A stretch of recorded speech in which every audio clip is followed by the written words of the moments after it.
Good morning বন্ধুরা। আজ আমরা মানালিতে রয়েছি। আজ এখন বাজে হচ্ছে 7টা।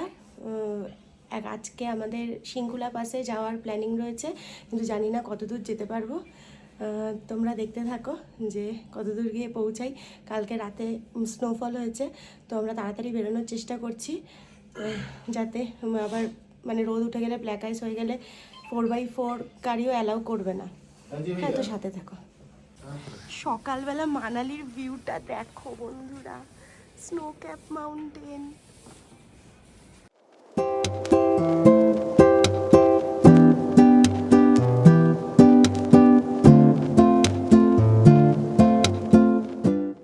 আবছা আলো আবছা অন্ধকারে আমরা বেরিয়ে পড়লাম সিংকুলা পাসের উদ্দেশ্যে।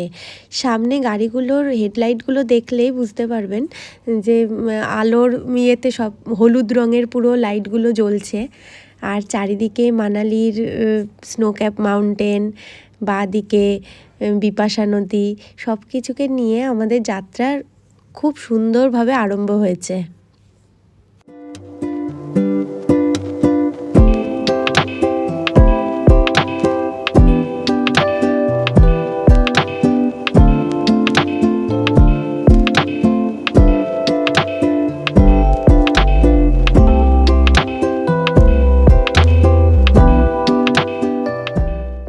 এই জায়গাটা দেখলে কেউ বুঝতে পারবে যে এটা একটা নদী।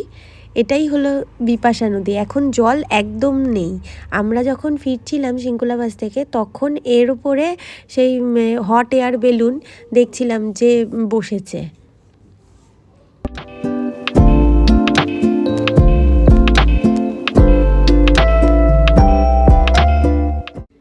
হিমাচল প্রদেশ ভারতবর্ষের পশ্চিম দিকে অবস্থিত হওয়ায় এখানে সকাল হতে একটু সময় লাগে। মানে আমাদের ভারতবর্ষের অন্যান্য দিকে যেমন 6টার মধ্যে ভোর হয়ে যায়, কিন্তু এখানে ভোর হতে তাও 7টা বেজে যায়।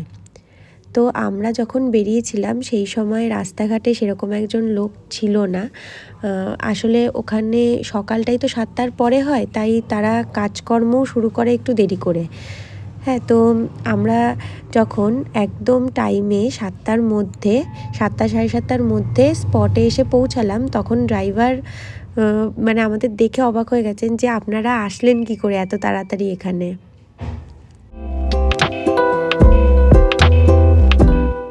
এখানে বলে রাখি, সিংকুলা পাস আমাদের ট্যুর প্যাকেজে ছিল না। আমরা আলাদা করে গাড়ি বুক করেছিলাম সিংকুলা পাসের জন্য আগের দিন রাতে। সেখানে কত কী খরচ হয়েছে আমরা ভিডিও শেষে বলে দেবো। হ্যাঁ, তো আমাদের ট্যুর প্যাকেজের গাড়ি তারা আমাদের হোটেল থেকে স্পট পর্যন্ত নিয়ে এসেছে। একটা নির্দিষ্ট স্পটে যেখানে আমাদের গাড়ি সিংকুলা বাসে নিয়ে যাবে সেই পর্যন্ত নিয়ে এসেছে। তারপর আমরা গাড়িতে উঠে গেছিলাম। এই যে সেই স্পট, এখানে গাড়ি আমাদের দাঁড়িয়েছিল। আমরা এখান থেকেই সিংকুলা বাসের জন্য রওনা দিয়েছিলাম।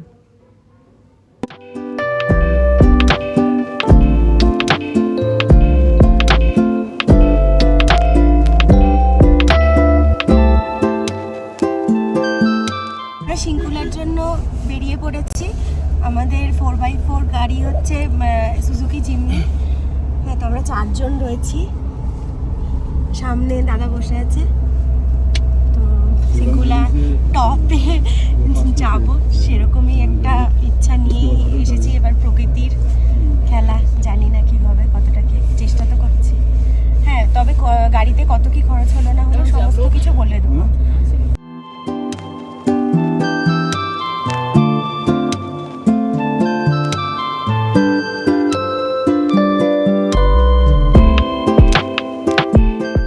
গতকাল মানালিতে ঢুকতে ঢুকতে আমাদের রাতই হয়ে গিয়েছিল। চারিদিক অন্ধকার ছিল, তো মানালির রূপ আমরা সেরকমভাবে দেখতে পারিনি।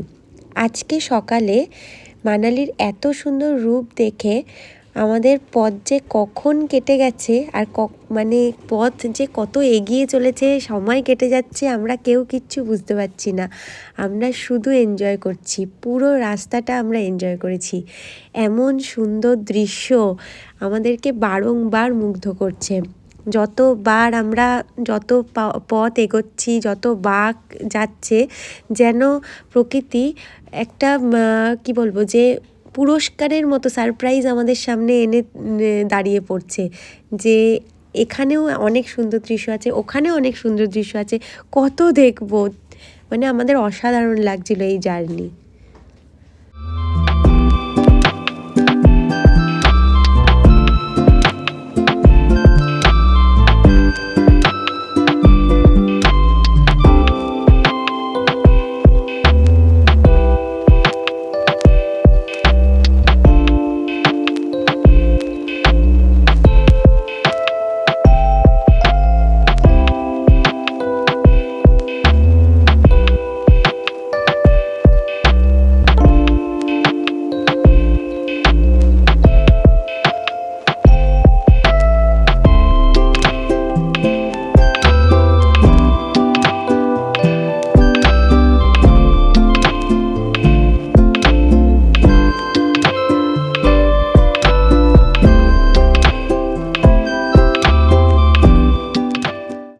দেখতে দেখতে প্রায় অটল টানেলের সামনেই এসে গেছি বলতে গেলে। দূরের পাহাড়টা অটল টানেলেরই পাহাড়।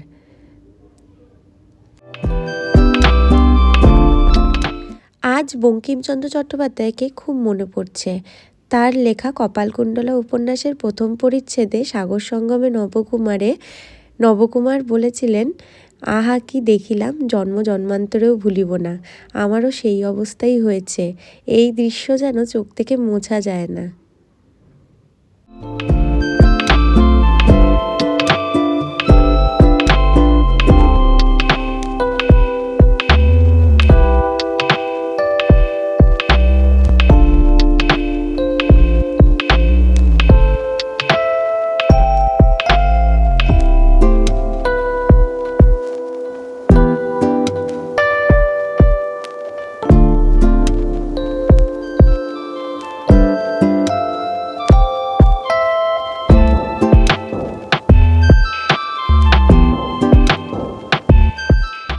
এডিট করতে বসে কোনো ভিডিওই কাটতে ইচ্ছা করছিল না, কিন্তু না কাটলেই বা কী করে হবে, আমাকে ফাস্ট করে দিতে হচ্ছে। হ্যাঁ, না হলে তো ভিডিও 1.5 ঘন্টা 2 ঘন্টার বেশি হয়ে যাবে। অতক্ষণ তো ভিডিও দেওয়া যাবে না, একটা ক্লিপের যে শিঙ্কুলা টপের ভিডিও। হ্যাঁ, তো আমরা দেখতে দেখতে কথা বলতে বলতে অটল টানেল এসে গেছি।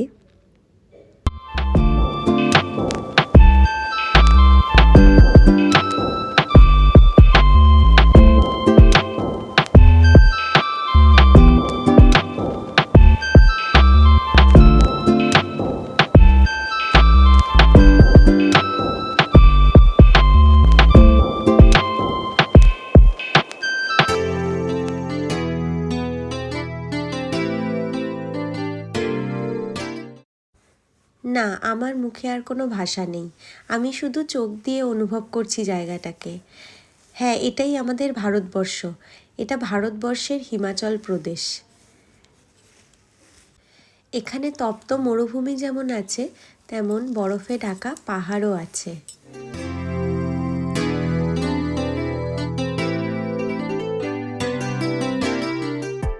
আমরা দ্রুতগতিতে টানেলের দিকে এগিয়ে চলেছি। এই টানেলটার দৈর্ঘ্য 9.02 কিলোমিটার।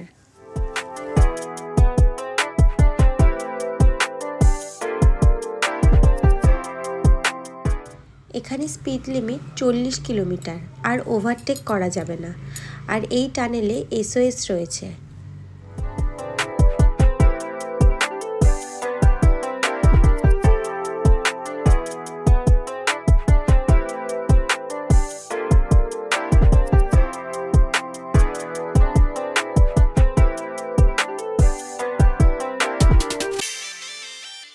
আমরা খুব সকাল সকাল বেরিয়েছিলাম বলে রাস্তাঘাট এত ফাঁকা ছিল। এইবারে আমাদের টানেল থেকে বেরোনোর সময় প্রায় 15 মিনিট লাগলো এই টানেল থেকে বেরোতে। আমরা শিশু গ্রামে চলে এসেছি, সেই অসাধারণ শিশু গ্রাম। বরফে ঢাকা পাহাড় পর্বত, পাশ থেকে নদী, অসাধারণ দৃশ্য সে।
লাওলের মেন গেট দিয়ে আমরা প্রবেশ করলাম, আর সোজা রাস্তায় আমরা সুন্দর দৃশ্য উপভোগ করতে করতে এগিয়ে চলেছি।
ব্রেকফাস্টে আমরা ভেজ ম্যাগি নিয়েছিলাম।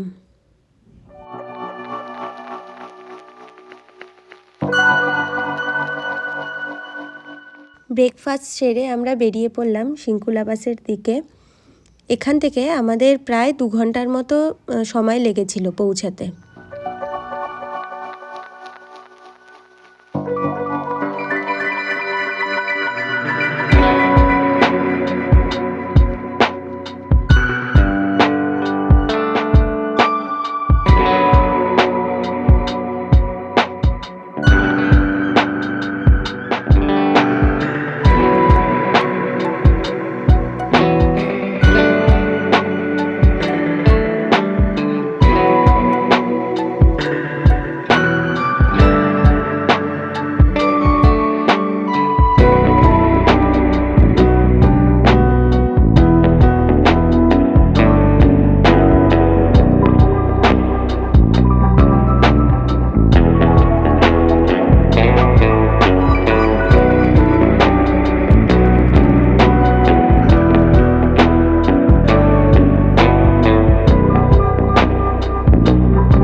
যত ওপরে যাচ্ছি টেম্পারেচার অনেক নেমে যাচ্ছে, আর এই ঝর্ণাগুলো সব ফ্রোজেন হয়ে গেছে।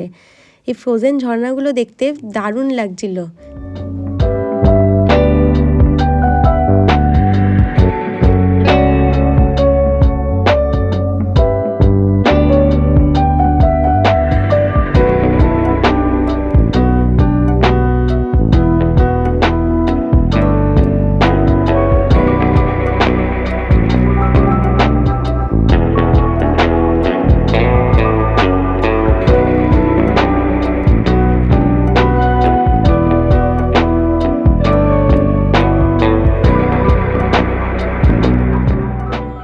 এতক্ষণ পর বরফের দেখা মিলল। এবারে সারা রাস্তা জুড়ে শুধু বরফ আর বরফ।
আমরা যত সামনের দিকে এগিয়ে চলেছি বরফের পরিমাণ তত বেড়ে চলেছে।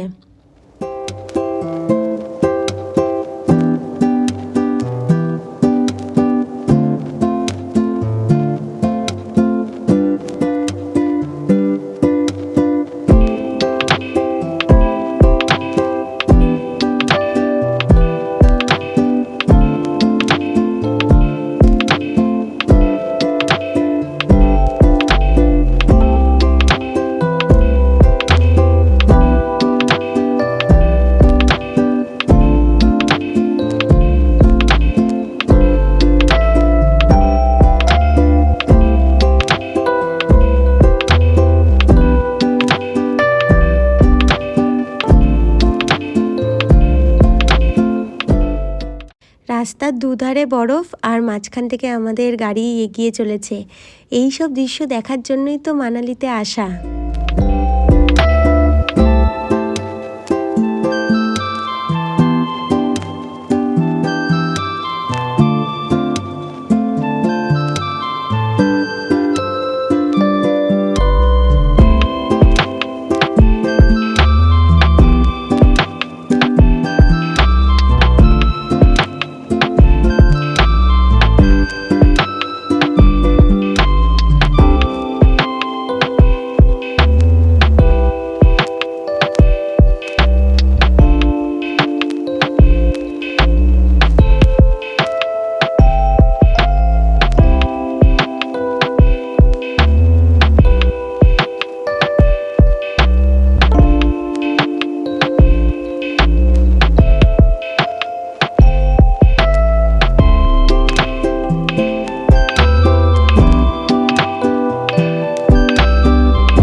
আমরা সিঙ্কুলা টপ এসে গেছি।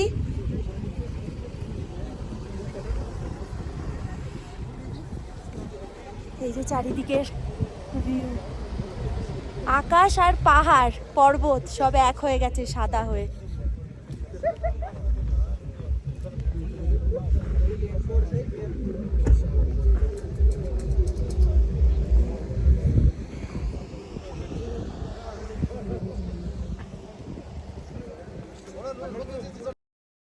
গতকাল রাত থেকে যার জন্য অপেক্ষা করছিলাম আজকে সেই সময় এসে গেছে। তো এখানে আমরা সবাই মিলে খুব এনজয় করেছি, সেটাই আপনারা দেখুন। আমরা যেদিন গেছিলাম সেদিন আকাশ মেঘলা করেছিল আর প্রচণ্ড হাওয়া দিচ্ছিল।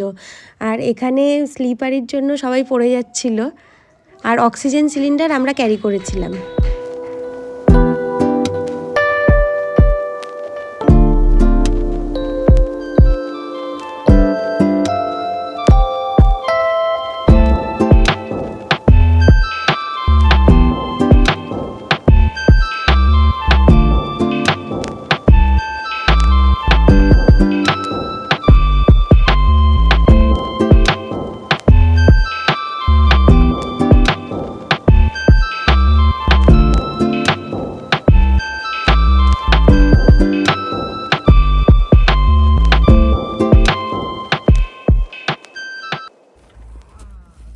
দাদা এখানে শুয়ে পড়েছে, ওইদিকে টপ ক্লাস সিঙ্কুলা পাস। কেমন লাগছে বলো?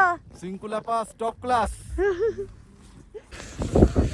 সিঙ্কুলা টপ, বাপরে বাপ, যা ঠান্ডা লাগছে এখানটায়। বরফই বরফ, চারিদিকে বরফ। কিন্তু এই যে আমরা যেটা নিয়েছি, এই একদম নেবেন না, কোনো কমবেন না, নিজে যেটা পরে আসবেন সেইটাই নেবেন, সেইটা নিয়ে আসবেন, অনেক কাজে ওই জিনিস। এখানে যারা যারা এইসব জিনিস বুট পরে এসে সবাই পেছন পাচ্ছে, বেকার জিনিস, পুরো 150 টাকা ফালতু নেবে, আর ওই মজার জন্য আরো 100 টাকা, মানে 250 টাকা পুরো ফালতু, কোনো কাজের না। দেখুন সিঙ্কুলা টপ, সবাই টপে আসতে পেরেছি। চারিদিকে বরফই বরফ, চারিদিকে কোহরা নেই, বরফই বরফ আজকে।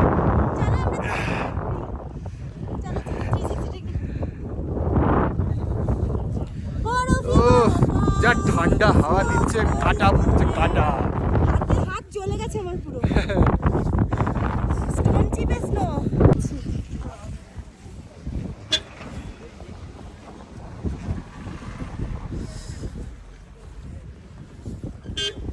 এই যে স্টোন চিপে বরফ জমে গেছে, এত মজা হচ্ছে। হাওয়া দিচ্ছে প্রচন্ড।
সাবধানে, পেছনে ওরকম ভাবে যাস না।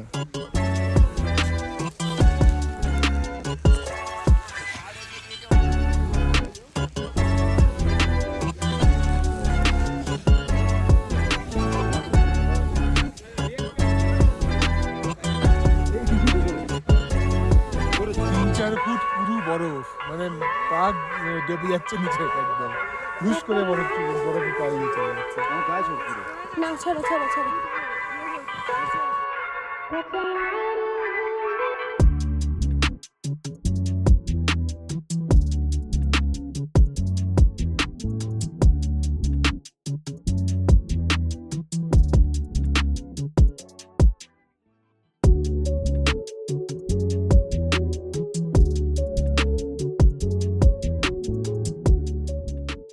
ফেরার পথে আমরা লাঞ্চে রাজমা চাওয়াল অর্ডার করেছিলাম।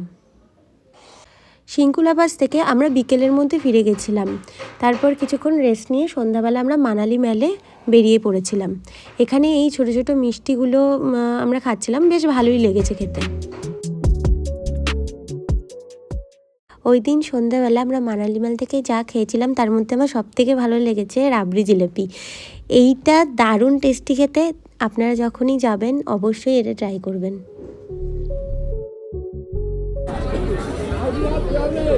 কেমন?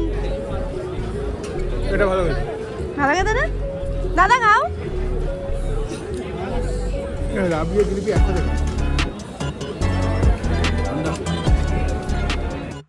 মানালি মেলের এই দোকানটাতে দেখছিলাম ওনারা ফটোগুলোকে সুন্দর করে ফ্রেমের মধ্যে কাস্টমাইজ করে দিচ্ছিল। অনেকে এগুলো অর্ডার করে যাচ্ছে সকালে, ওনারা তারপরে দিচ্ছে রাতে। তারপরে তো রাতে আমরা ডিনার করে ঘুমিয়ে পড়েছিলাম। পরের দিন আমাদের হিড়িম্বা টেম্পল দেখে বাড়ি ফেরার পালা, মানে মানালি থেকে বাসে উঠে আমরা দিল্লিতে যাব। হ্যাঁ, তো এখনের জন্য ভিডিওটা এখানেই শেষ করলাম। কালকে সারাদিন কি করলাম সব কিছু দেখাবো, আর সবার লাস্ট ভিডিওতে কত টাকা খরচ হলো আর এক্সট্রা কত টাকা লাগলো সব কিছু বলবো। টাটা।